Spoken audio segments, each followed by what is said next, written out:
4 disturbing true hitchhiking horror stories by Mr. Nightmare. And before we start, I do want to mention we do have an old community post in regards to stopping it because of a bit at the beginning of his videos in regards to discouraging re-uploads.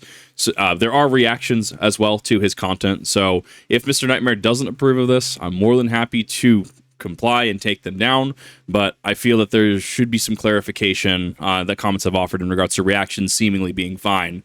But alas, let's get into it.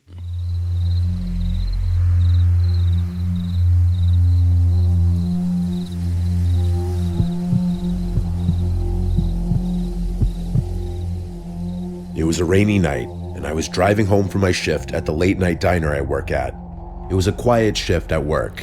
I had a weird amount of energy still, so I knew I was going to have to pop a melatonin when I got home.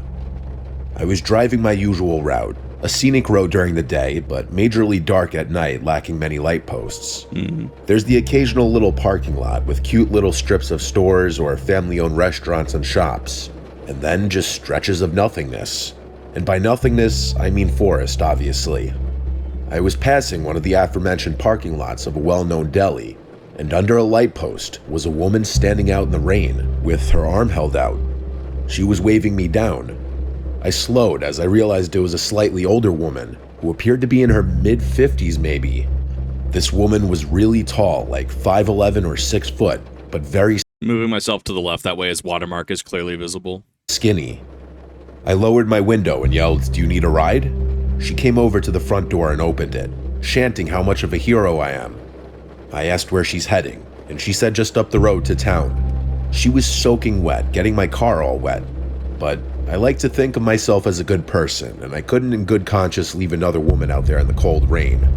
I think this is the part that fascinates me because, like, I don't know, I consider myself kind of a jerk, I guess. To which I've had many people say, nah, you have your moments, but you're still a good person, which, I don't know, that's a strange one to me, because, yes, you want to make sure you're helping other people. You want to make sure that you're being a force of positivity, right? Like, say, for example, someone drops a bunch of their books or something like that, right? You help them pick up their books, right? You help them pick up binder. You just, hey, don't worry about it, happy to help, right? Or someone is carrying a bunch of stuff, and even if they're not carrying a bunch of stuff, just hold the door open for people, right? Being that small difference. I guess maybe I'm trying to think if it's nature or nurture. I think it's nurture because I've just always looked at hitchhiking as kind of, I'm going to say problematic, but that's with a huge caveat. Like, yeah, hitchhiking can work, right? There are people I'm sure who do it constantly, and I'm sure they have no issues. And I think that when we look at stories like this is going to be a vast minority of situations, especially area dependent, right? There's something about just like opening yourself up to potential risk, right? I mean, look at it like a liability risk management, right? That kind of thing. Especially in an area where there's clearly nothing but forest and stuff like that, right? Like at that point, you start to question why someone's out there, right? And they could, sure, yeah, they could be running from a situation. They could genuinely be lost and stuck. They could genuinely be thankful, and they could just need that ride. But on the other end of the spectrum, and I think it is a spectrum. I don't think it's a pass, fail, good or bad. I think it's a spectrum. It depends on the highway as well. I was watching a video recently on Canada's, is it Highway of Tears, which is really foobar. And then you have, well, and we say that about Canada, right? Like, oh, well, you have that highway. But like between, I think it's Idaho and Oregon, the highway there's a stretch of it where serial unalivers, multiple of them have seemingly been active. So it just depends on the stretch of road as well, right? If you're in a city or out, on the outskirts of a big city, hitchhiking might have a different connotation than if you're in the countryside like this. So I think it's interesting to consider. I think it's interesting because there's a lot of sentiment where people want to be a good person, and that leads awful people to take advantage of them. I also want to take a second as well that the rain sound effects are balanced beautifully. They're not too oppressive. They're not so quiet that you can't hear them. It is very ambient. And that is a huge, huge bonus for this video. However, picking up a random man, on the other hand, would be a different story. The woman seemed sweet, but I noticed as I looked at her while talking to her, she was missing a few teeth. Very, very off-putting. Okay. I had to now wonder if she were homeless. She didn't smell or look like a homeless person, though. but the rain soaking her and her clothes could have been masking any sense temporarily. Plus, her hair was so wet that what may have usually been scraggly, undone hair could now have been weighted down and straightened by the water. I think the weird part, because we've had Baka in our streams talking about some interactions he had doing asset protection. It's one of those where, like, I come to the conclusion crackhead more often than not than I should anymore. And more often than not, like, you see, like, spooky Ring doorbell footage and stuff like that. You know, dude unscrewing light bulbs and stuff. Dude's clearly just a crackhead, right? Like, how much of this can be attributed to, paranormal, whatever, right? Obviously, this is pretty mundane, right? Or is it just a crackhead, right? Them crackheads, they get places. Either way, the woman was smiling the whole time and didn't seem like a threat. We pulled up to an intersection with a gas station on one corner. I pulled in next to a pump. Might as well fill up. I asked her if she wanted anything from inside. I was really doing my good deed for the week. She said no thanks, honey. So I went inside to pay the attendant for gas and some spiked seltzers since tomorrow was the weekend. When I got back to my car, the woman was gone. I looked around the gas station lot real quick, but it was tiny. She was gone. She must have ran off somewhere. I felt slightly bad, feeling like she was some lost, helpless woman, but part of me also felt slightly relieved. So what do you do in a situation like... So this is actually why I love his videos, right? Because I watched a number of his videos. We had old reactions, which have since been redacted, right? I'm very, very black and white in regards to reactions, right? In regards to if there's even a hint that a creator doesn't want reactions.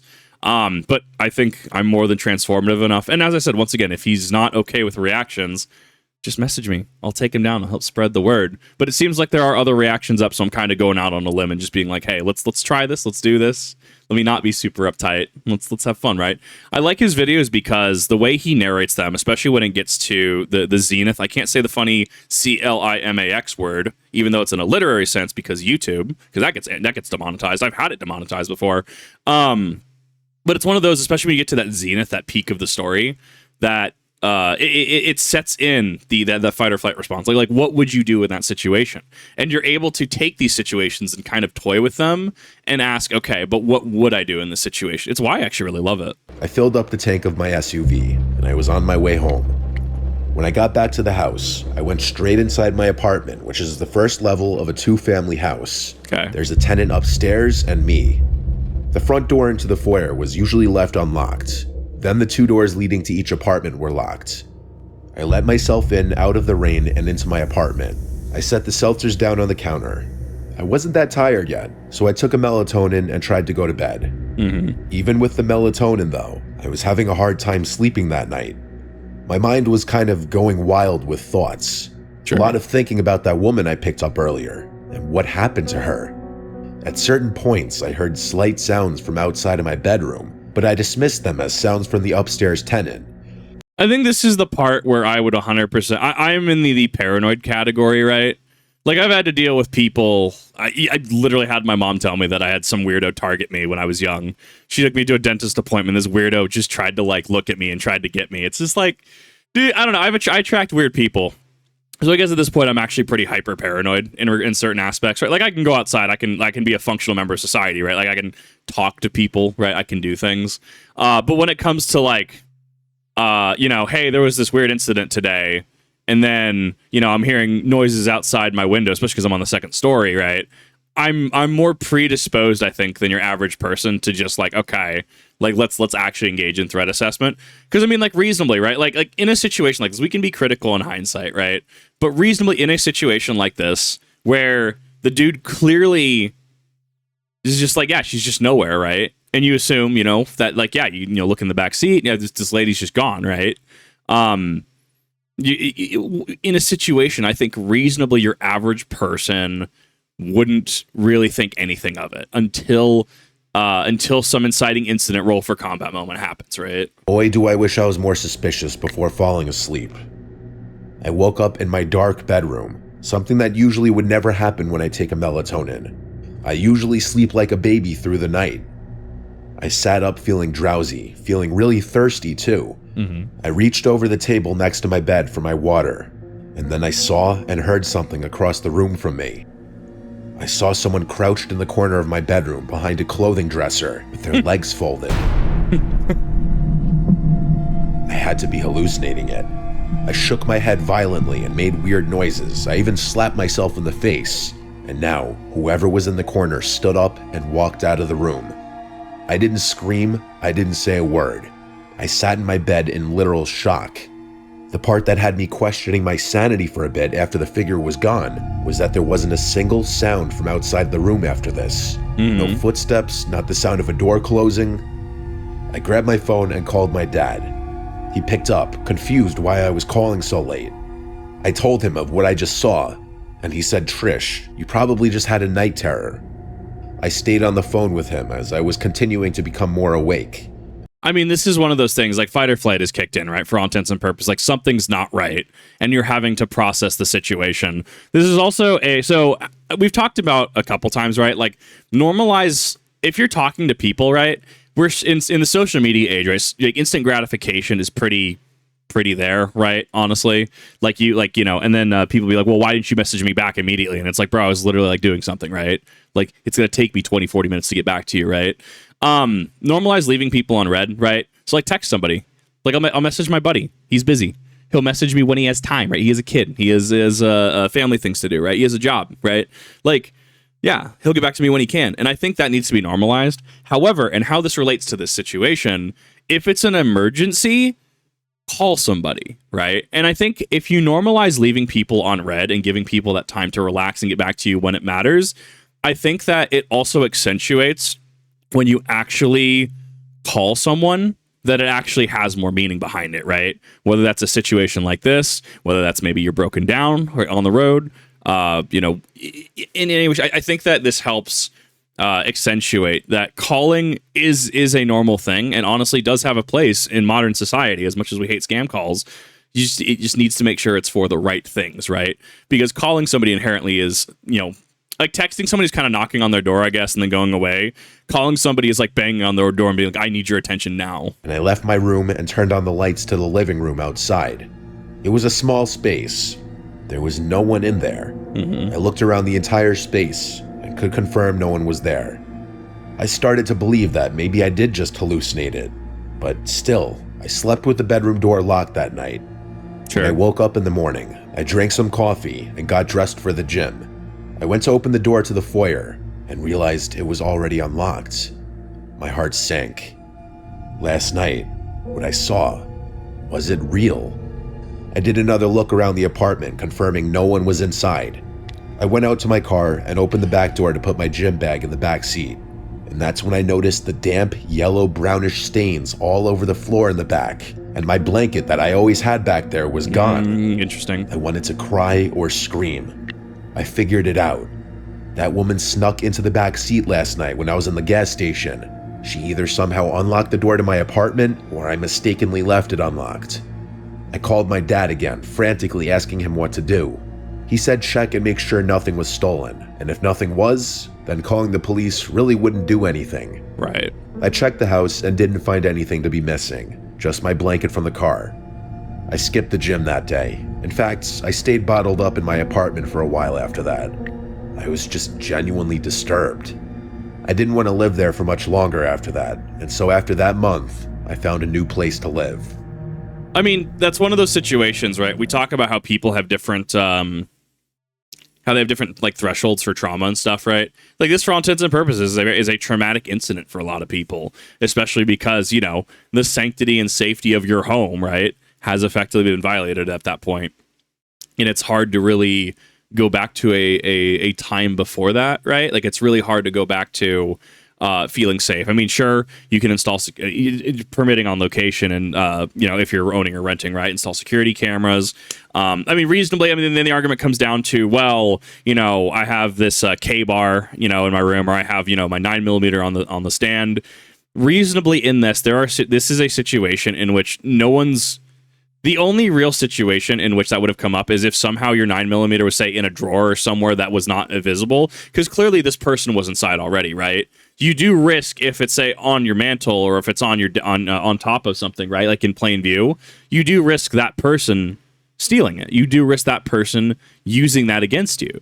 So I mean, firearm, K-bar, anything doesn't do anything in a safe or a lockbox at that point. But also, it becomes a liability if it's out in the open. So a situation like this is pretty, I guess, airtight. And also, it sounds like the poster was a woman as well, which, I mean, is one of those things where, I mean, we can have broad generalizations, right? But like, there's different, not necessarily different concerns, but it takes on a different weight if, say, I don't know, you're a dude and somebody's creeping in your room versus if you're a woman and someone's creeping in your room, right? Like, there's a little bit of, at least at a social and societal level, there's a little bit of a difference. Machete under your pillow, yep. I mean, yeah, it's how do you, at that point, the conversation becomes, if you're worried about a situation like this, how do you do so in a safe and secure way that it doesn't get used against you? Because, I mean, when you're asleep, right? Sure, there's light sleepers, you hear a pin drop and you wake up, but not everyone's like that. I mean, thankfully, the situation was resolved for all intents and purposes pretty reasonably. Sure, I mean, it kind of sucks that, the blanket is missing. And, as much as we lament about people like this getting away from it, being weird is not a crime, right? Now, and that's the thing. That's why, hey, check if anything's stolen, because if something was stolen, right, whether that's prescriptions, whether that's some cash, whether that's a firearm, right, especially if it's a firearm, right, like, report that thing, because one, that's theft, and two, it clears your name if that firearm is connected with a crime like a state or two over. Yeah, like, stuff like this it's odd in how benign it feels, right? How benign it feels in regards to, this wasn't some violent person breaking in and smashing things. This was someone you didn't know, some just creeping about your house.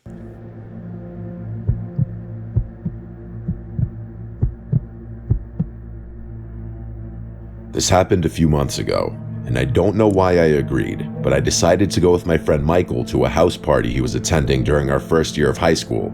Even though I wasn't even invited, Michael was able to pull some strings and I accepted the invitation. Knowing that I wouldn't be able to drive, I made the choice to go with Michael. When we arrived at the home late at night, Michael told me to leave my phone in the car. He explained that maybe I could lose it or someone I don't know could try and take it from me while I'm not looking. At first, I was confused. I simply nodded and we got out of the car. I went with Michael into the home or backyard where the party was taking place. Let me go back and hear that again really quick. Not looking. He explained that maybe I could lose it or Michael told me to leave my phone in the car. He explained that maybe I could lose it or someone I don't know could try and take it from me while I'm not looking. Yeah, that to me, I had to go back and hear that again. That's a red flag to me. Just put it in your front pocket, dude. Like, I mean, I idiot-proof myself, right? We've talked about this a few times. Keys and wallet are going to be front left pocket. 3DS when I carry it's in my front right pocket. Phone is in my back right pocket when I'm walking. But I can always put my phone in my front right pocket, right? If you're worried about pickpocket or losing it, just idiot-proof it, right? To me, this feels like a red flag. At first, I was confused. I simply nodded, and we got out of the car. I went with Michael into the home or backyard where the party was taking place.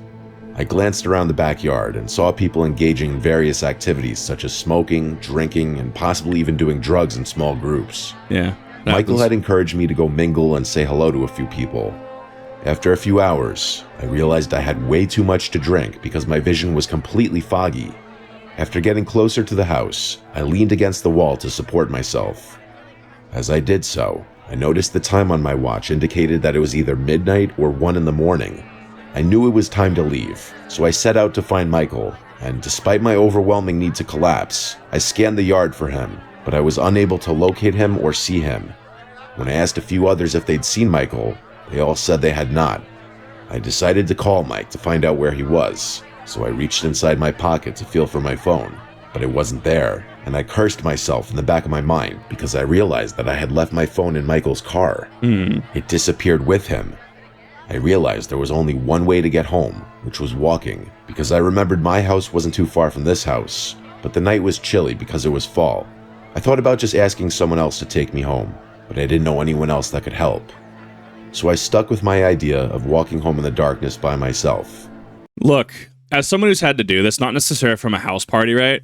Man, I had to walk from how many cities over was that? I was at an IHOP, like 2 cities over from where I'm at. And it was like, I think 1 a.m. And I went from like 1 a.m. to like 5 a.m. walking 2 cities over home.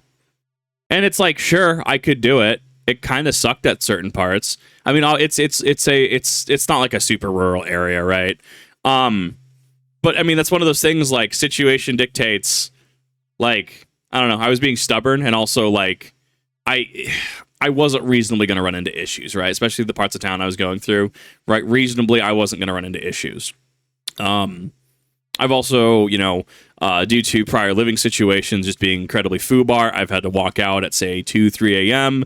and walk around till like 5 or 6 a.m., right? Sometimes just going for those walks, like, sometimes that is a necessity, especially in regards to, like, if you're stuck somewhere and you need to go, right? That is an option that can happen, but there's always a facet of risk management within there. I'm also a 5'11" white dude, right?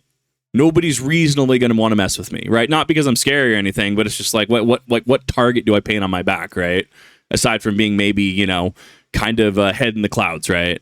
Right. It has a different connotation if you're younger, if your gender comes into play there, if you're wearing anything that's seen as expensive or not, right? Like, it is an option, but should always be treated as the last resort option. And obviously, we have a situation here in which inebriated individual, right, reasonably so, whose friend effectively abandoned him. This just doesn't spell a recipe for success. So logically, the walking home bit is a logical conclusion to come to, if not kind of the dumbest one. I don't know. That's one of those things where, like, you would have to break the social barriers and be like, hey, man, I came here with Michael. I really apologize. Would you mind calling somebody? Would you mind calling this number? I really just need to get home, right? And just be honest, be forefront about it, right? But obviously the alcohol in the situation does come into play here. I then got to the road and started stumbling down the street, and I knew I had too many drinks because I felt lightheaded and dizzy. A few minutes later, I made it to the main area of the street and kept walking. I lazily started thinking about a bunch of different things, like why did Michael decide to leave me alone at the party? Or why I decided to listen to Michael's idiotic idea of leaving my phone in his car so I couldn't call him or anyone else. I started cursing myself for being so careless with my drinking and even getting drunk, knowing I shouldn't have done that. I stopped walking on the side of the road because I was getting tired, and I crossed my arms over my chest tightly to keep myself warm. Then I remembered something I could do, which was hitchhiking. And I then held out my arm and stuck out my thumb, hoping someone else could see me. I watched as a couple cars drove past me. They wouldn't stop, and as minutes ticked by, I started feeling uneasy, thinking I would have to start walking again.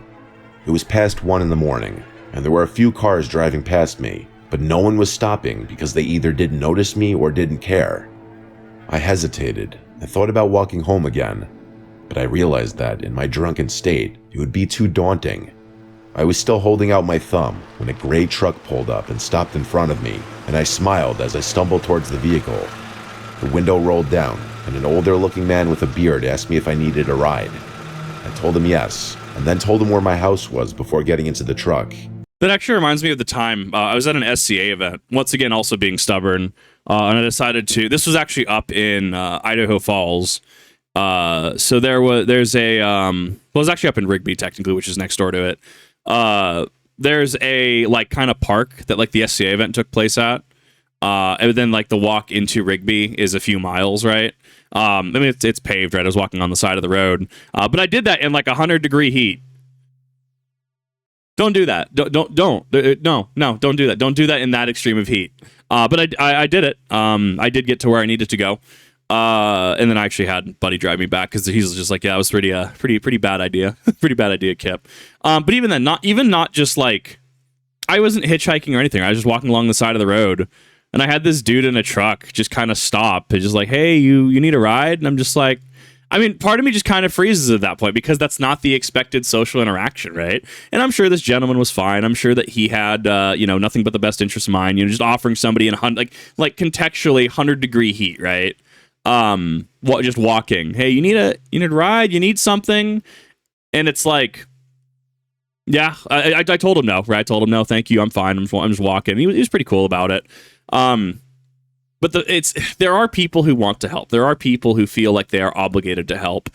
this man didn't know if I was a threat. I didn't know if he was a threat as well. Like, if we talk from a strictly like liability standpoint, you just don't know. I think that it's I don't know. As a society, it's an interesting thing to look at in regards to what is considered good and what is considered being rude. And I think that the definitions should be way looser than they are. Like, at the end of the day, I appreciate the individual for stopping and, reaching out and asking if I needed help, but also, me wanting to make sure both I'm safe and he makes sure he's safe. Just, go on with your day. Like, I'm totally fine, bro. So, I mean, I don't know. These are one of those situations I have tangential experience to.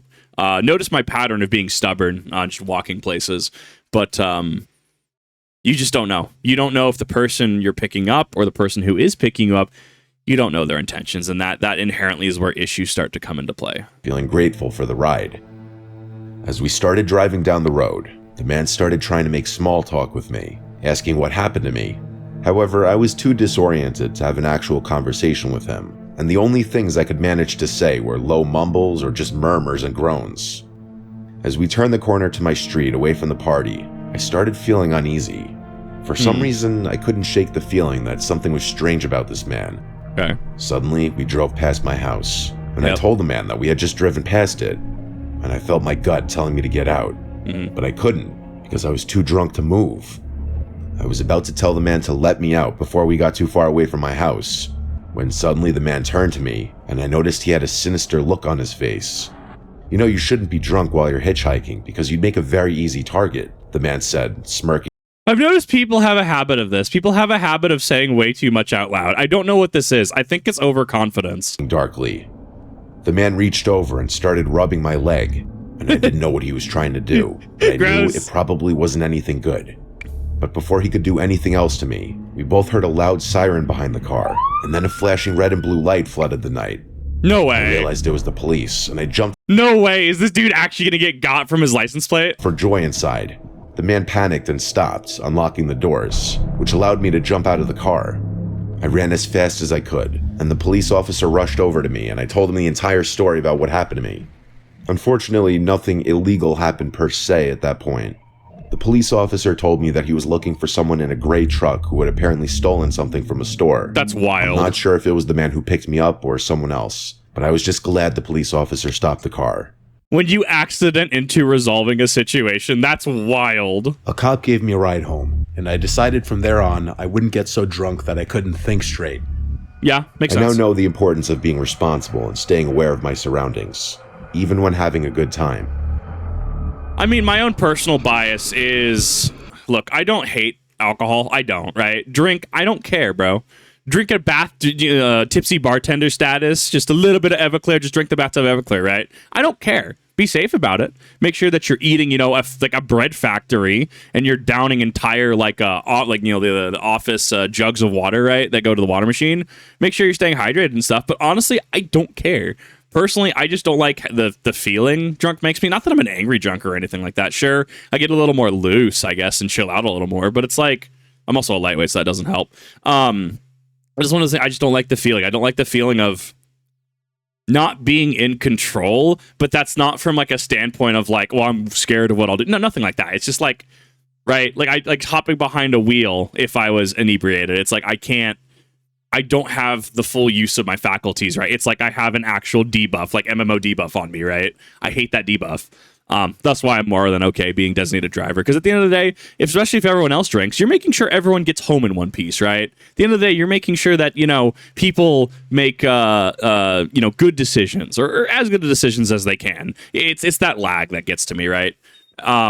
Because, there are people who get angry when they're drunk. There are people who lose inhibition when they're drunk and they'll end up doing something that they later regret. No, I'm not. No, it's I hate having the, what do we call it in games? It's when you input lag, right? Input lag. I hate having that input lag or that seeming input lag. But I mean, at least it was resolved in a good capacity. Michael is. I was still in college when this happened. I went to a big party school in upstate New York. I wasn't in a sorority, but I attended a lot of the frat parties still. I had a heavy drinking phase in college, unfortunately, but I guess it's good that I got it out of my system.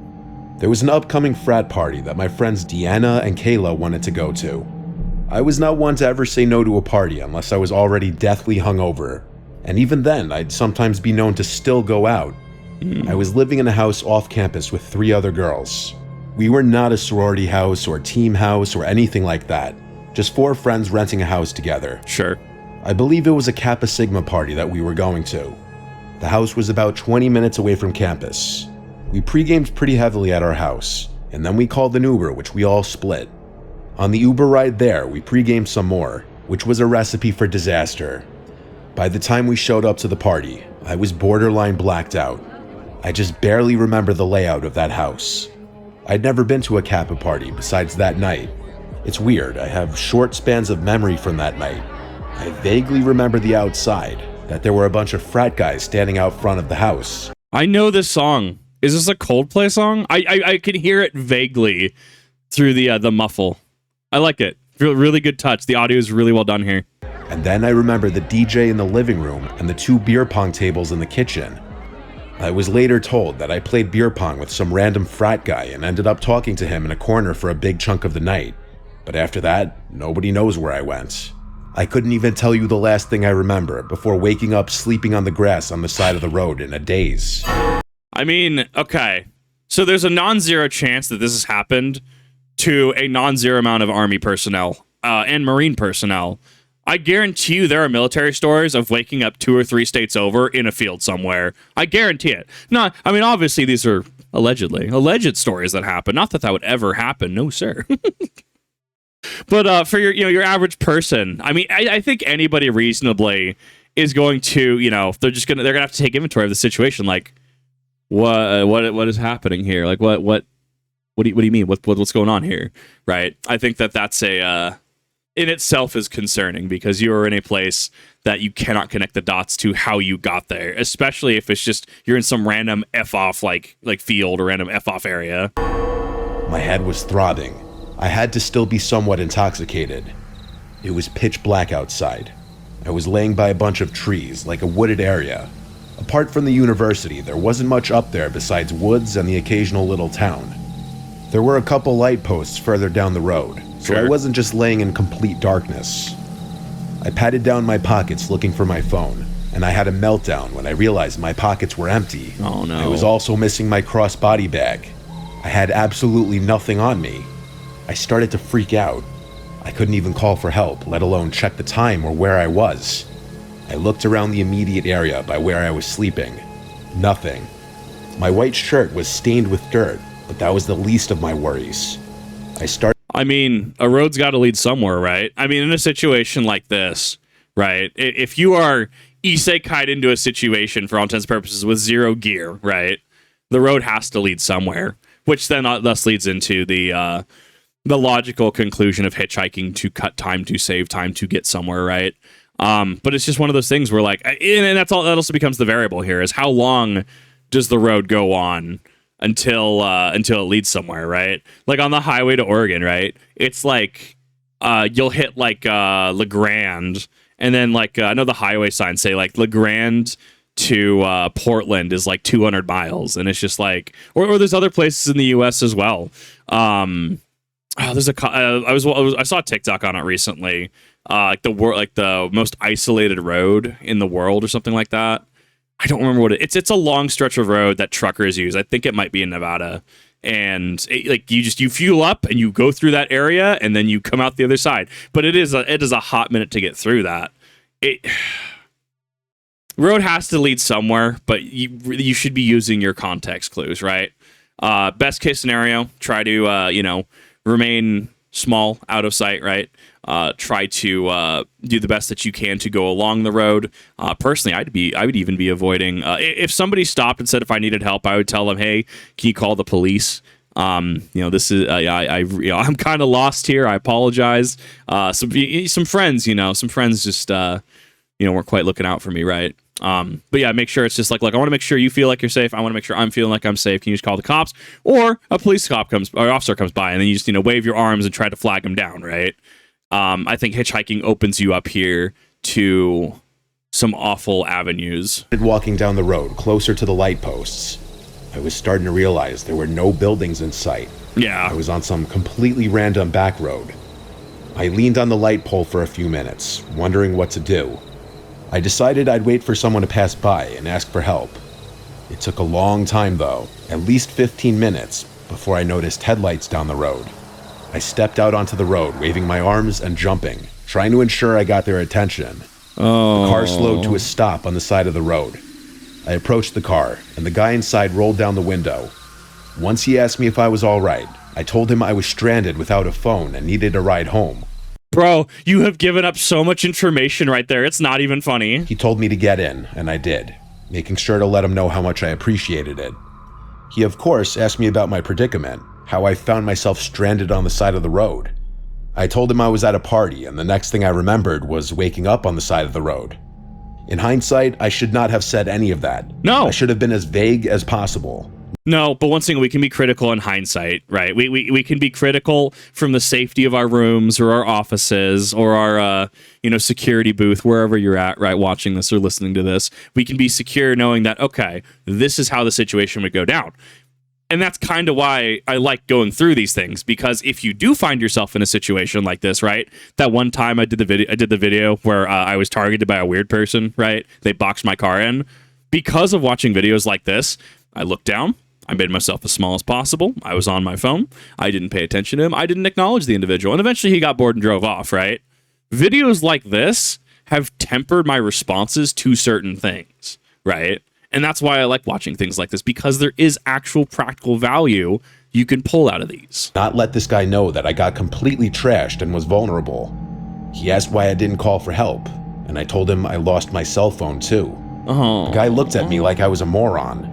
I looked back at him for a second, and this was the first time I really analyzed his features. He was like 35. He wasn't the best looking guy. He had a thin goatee and a big nose. Dude is tingle. I gave him my address to put into his house. As he drove, he put the address in, and then I heard him say under his breath, "Okay, here we go."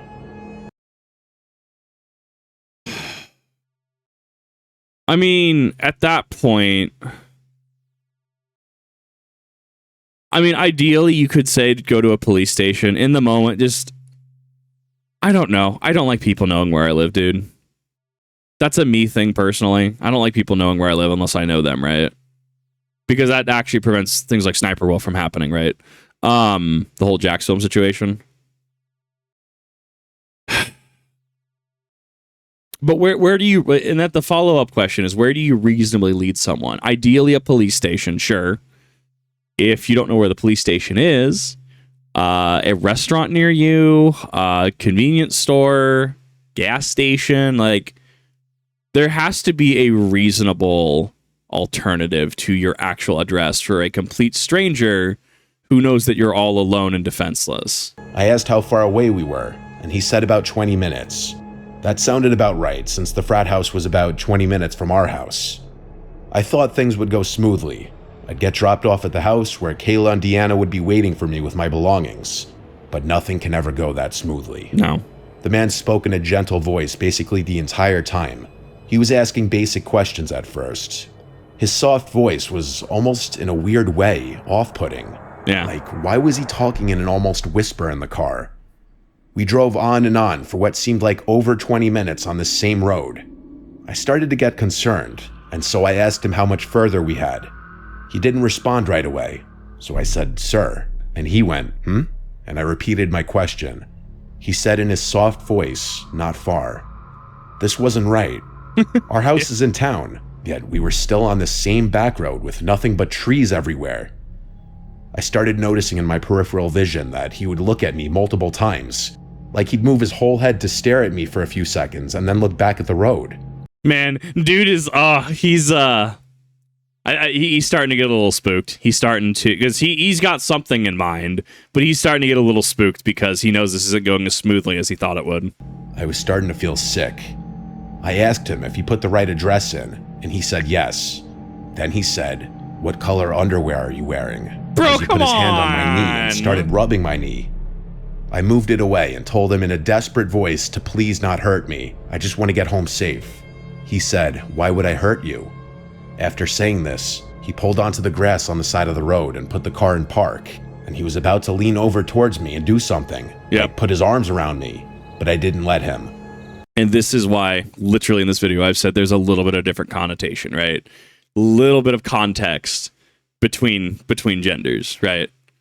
Like, so this happened to me, okay? There's a knuckle sandwich involved in that, okay? Like, there's going to be a little bit of a scuffle there, but that's not necessarily going to be the case across the board, even with men, right? There's going to be men who aren't necessarily going to be as strong. There's going to be men who are stronger than me. There's going to be men who aren't, 5'11" dude, right? And then there's so many variables here, and especially when you're caught in a situation that is traumatic like this, right? Your fight or flight is kicking in, and you have to think on the fly. Like this, yeah. Like this is the cause of a lot of issues. And then the other thing is that society would also fault her if something happened, and I inherently disagree with that because she can't control the situation. We can say, you did this wrong, you did this wrong, you did this wrong, but in the moment, right? Put yourself, empathy, right? Put yourself in her shoes. This is pretty foobar, right? This is pretty bad. And she's doing the best that she can to work through the situation in the moment, right? Hindsight is, for all intents and purposes, 2020, and you don't know how you're going to react in certain situations until you're put in those situations. And that's why training works, right? That's why the military does their training drills, right? To activate, base lizard brain, to be able to operate under high levels of stress, right? And then the proper how to de-escalate from that stress, right? Literally how that works. We're applying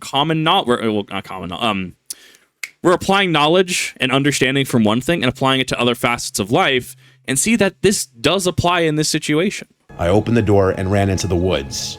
Luckily, I was wearing my Air Force Ones, so I didn't have a hard time running in the woods. I ran only just enough to be out of sight from the car when I could no longer see its headlights. I heard the man for the first time raising his voice, and he yelled into the woods, "Where you at? I just want to lick your pussy." I put my hands over my mouth, not only to muffle my breathing, but because of pure fear. I waited and waited until I heard a car door slam shut and the sound of a car speeding off. I waited a few more moments before walking back to the road, confirming he was gone. I felt truly helpless. I didn't want to run into that man again, but I also needed someone else to help me. I waited just at the edge of the woods for another car to come, and eventually one did. I saw the headlights. That becomes the problem, though, is what happens if he loops around, right? Like, that you have to assume he's also in the area on the prowl. Approaching from afar, but I waited until I was sure that it was a different car before jumping out and waving my arms and yelling. The car came to a stop. It was another man, this guy a little older. I sat in the back seat this time. I was so shaken up that I hardly spoke, apart from answering whatever questions about my predicament he asked. Thankfully, this man dropped me off at the house. It was like 4 a.m. at this point. My friends were still awake, waiting for me. The prior guy has her address. Oh no. Because even if she gets away, he knows where she will end up. They had my phone and my bag. They were contemplating calling the police if I didn't come back by morning. No one had any clue who I left with or how I ended up on the side of the road. The boy who I was with claimed he wasn't the one to leave with me. In fact, there's no solid proof that I even left with anyone. Weird. That leaves no explanation how I ended up sleeping on the side of the road. I cut back heavily on the drinking after this night, and I never want to be in a situation again where I have to hitchhike. Oh, no, never mind. This is the end of the story. Yeah, that could have gone, especially if he had put the address in, right? Like that could have ended a lot worse too, because at that point, the end destination is known. I mean, this is one of those, this is a pretty foobar situation, right? At the end of the day, your friends aren't your caretakers. They can try to help make sure that you're safe, right? But at the end of the day, you do have your own agency. And especially if you've pre-gamed twice before a frat party, right? And there's only so much you can reasonably do to keep track of somebody. And they use the word reasonably, right? No one's going to be like, handcuffing you to them, right? For all intents and purposes. This could have ended a lot worse. And obviously this was a pretty foobar situation. Like this was bad. This should never have to happen. This shouldn't have had to happen. But in situations like this, she got away and she did the best that she could. I think that calling the police definitely would have been the good one. And obviously in hindsight, well, did you get the license plate number? Did you get a good look at the man, et cetera, et cetera? And it's like, bro, I'm in the moment. My brain is the brain not working to the degree that you would want it to, right? Especially after 2 pre-games, right? And thankfully she got out just fine. Thankfully she got out okay. I think at that point police should be called, because how did she end up in that situation to begin with? Whether someone's denying it or not, it's like, come on, we need to investigate this, because something's not right here. We need to figure out what went wrong and what happened. Or at least get the police involved, at least to make sure it doesn't happen to someone else again, right? To make sure that, people are looking at you.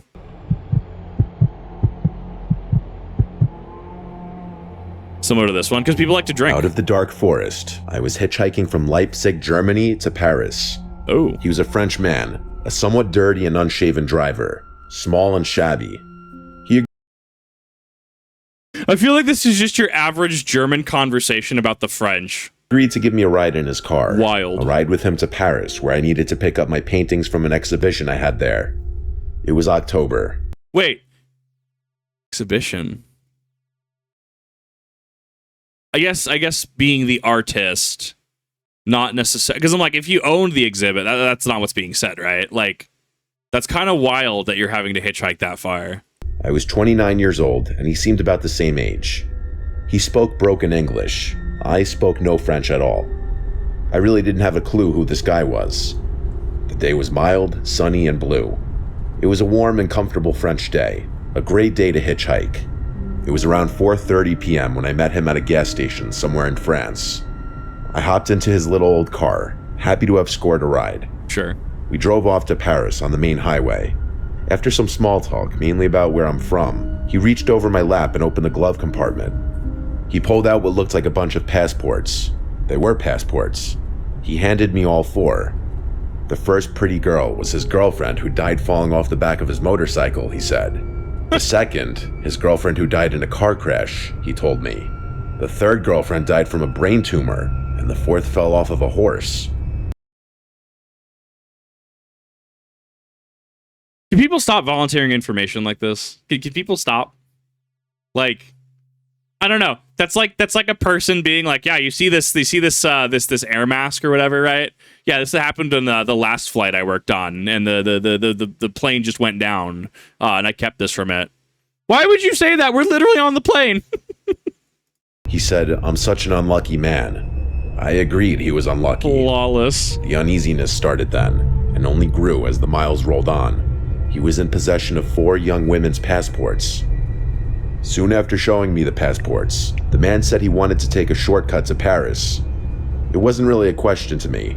Excellent, I thought. Get me out of here ASAP. I assumed we would cut through some charming French villages on secondary roads, past houses and farms. But no. Instead, we turned off onto an implausible dirt road off the main highway. Uh-oh, I thought. Not good. Yeah. But I kept silent. Why we keep quiet is a mystery, perhaps because of our dumb manners. At first, I feel you keep quiet at that point because you're trying to assess the situation, you're trying to threat assess, and, minimizing your presence and maximizing your sensory ability, right? Like auditory, visual, etc., right?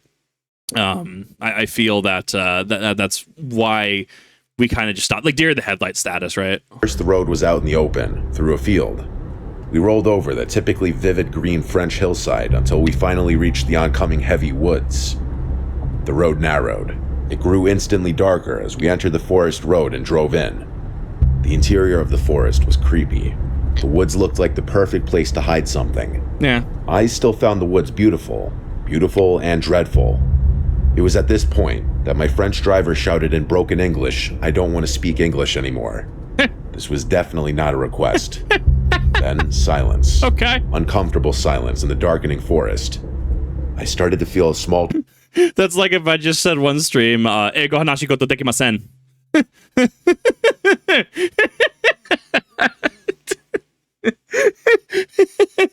Dame. Eigo janai. It's just like, what did you just say to me? Just start speaking in Japanese or some other language the entire time. Just like, that's a shift, sure. Trickle of adrenaline in my body. My fight or flight instinct was warming up.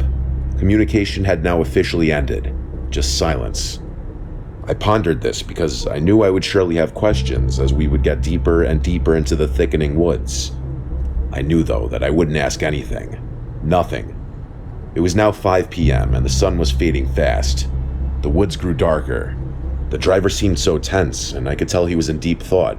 I noticed his lips moving almost imperceptibly. It was rigid, snake-like. I myself had moved my hand to the car door handle, a movement I'm sure could not have been missed. Yeah. The car was slowing down. I did not say a word. Was I gonna die now? Did he have a gun?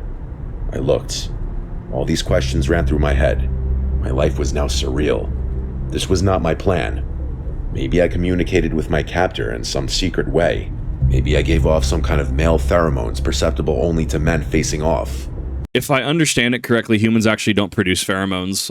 There is like different like smells and odors, like sweat, but actual like pheromone, like scientifically, I don't think humans actually produce. I could be wrong on that though. I possessed my own rage issues, and I was not going down without a fight. That I knew. There would be no begging or cries of mercy from me. Not to this fucker.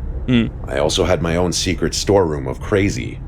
I was big and strong at that time. Yeah. Road tough through my travels, and there's no substitute for my nothing to lose stare. That is all I gave him. Something very primitive transpired between us then, I think. Rather quickly, in a matter of seconds. It's a sort of inner calculus as to whether one can overcome, stop, or kill the other guy or not, and all its peripheral considerations. Not the least blood, gore, strength, and alas, dying. I don't think these calculations are the same when the victim is small and scared, begging and weak. I think between those two uneven people, it just becomes bloodlust, power, panic, scratching, and doom. 5:12 p.m. The car was now moving really, really, really slow. I entered a very strange and new place in myself. I was transformed with very little preparation, transformed into a potential killer myself. Maybe my chauffeur could read my mind or my body language or sense. I've noticed this. I was actually talking about this last night. It seems that in situations like these, and I think it is derivative of the fight or flight response, right? You either have a situation in which you make yourself as small as possible and try to like leave the situation, or you effectively lock all the doors. You have the barn from Resident Evil 7, all the music and lights and stuff pop on, and you go Lucas Baker on the dude. Like, it goes 0 to 100 either way really quick. It's my intent, or see my hand on his dirty door handle. It was the moment of truth. And then we suddenly started to speed up. Thank God, out of those woods. Odd how these memories have come back to me as I write this. Some memories I'm not certain of, like, did he say he had to hit one girlfriend with a shovel because she attacked him and would not be quiet and leave him in peace? Right. Did he really explain the 2 backpacks on the back seat? Did I not hear that on purpose? Did I later imagine those words? Did I see more passports in his glove box than the 4 he pulled out? Why didn't I say stop the car after the passport show? The road began to widen, and we emerged out of the dark forest into the setting sun, dark red and orange in the sky. I could hear and then see the highway now. I saw tiny houses across the highway. I had no idea where exactly I was. The Frenchman asked me if I wanted to spend the night at his house. We could eat dinner together. A quick film of his filthy torture chamber basement ran through my head. Yeah. I politely said no. My first words spoken since the order not to speak English. Yeah, suddenly this man's speaking English. That changed real quick, right? I sincerely think that had I broken that command and blabbered something in the woods, my story might have had a different ending. Right. It all came down to silence. I can be silent. Sometimes one needs to be, to contemplate the next move. Maybe one of the faces in the passports may not have been able to spring over her nature and started to talk or beg with fear. Right. Would that have fed the killer's darkness, his evil? Who really knows? I got out at the side of the highway, and with night settling in, I watched him drive away. I never went to the police because I didn't speak French, and I thought maybe my imagination was just too damn active. I yelled something into the night sky, just wondering what the hell just happened. It was fully dark now. I was now exhausted after that little adventure, and I soon fell asleep on the side of the highway. The next morning, I was worried what the new day would bring. I looked at my hands. Am I still alive? Jump ahead 20 years, and I'm teaching a German business student English in a cafe on a boulevard in Leipzig, Germany. For whatever reason, we discuss this topic, hitchhiking, and I tell him my story. My student promptly whips out his smartphone and Googles French serial killers. Interesting. Then he shows me pictures. There he was. I was shown a photo of serial killer Patrice Allegre. It was him all those years ago, me and him on that strange ride. I had never forgotten his face. At that time, 1990, there was a reported serial killer leaving bodies of girls on the French roadsides and highways. He was in the midst of his killing hobby back then. Why does the bro have a V on his head? Like that kind of messes with me a little bit. I had heard about a killer on the loose. My French girlfriend told me to be careful hitchhiking back then. I've often wondered if the murdered women and other men may have been buried in those woods we passed through slowly. Probably. I now wish I had gone to the police, and have since subsequently tried. He's in jail, and they're not interested.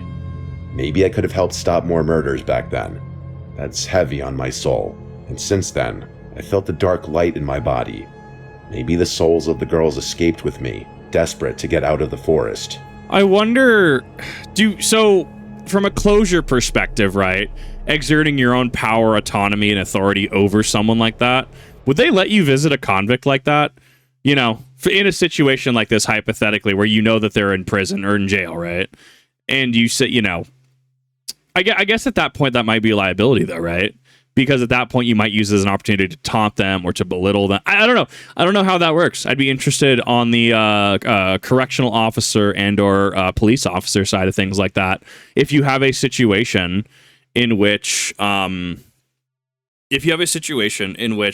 someone wants to visit someone who was, they were kind of affiliated with, right? In some way, shape, or form, like targeted by the individual.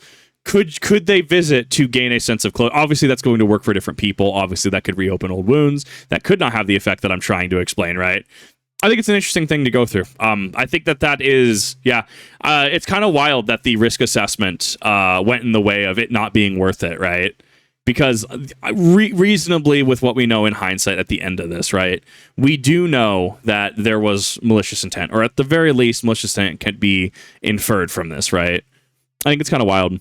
But yeah, at the end of the day, make sure you're being safe, right? I love videos like this because it makes you think, it makes you look through these situations, it makes you figure out, hey, this is where this situation went wrong. These are kind of the critical points of this situation and how they move. Just a number of things you can glean from this. But thank you, everyone, for watching. I really do appreciate it. Hopefully I was transformative enough with the base content. I fucking doubled it again. Oh, good God. And thank you, everyone, for watching. I really do appreciate it. See you in the next one.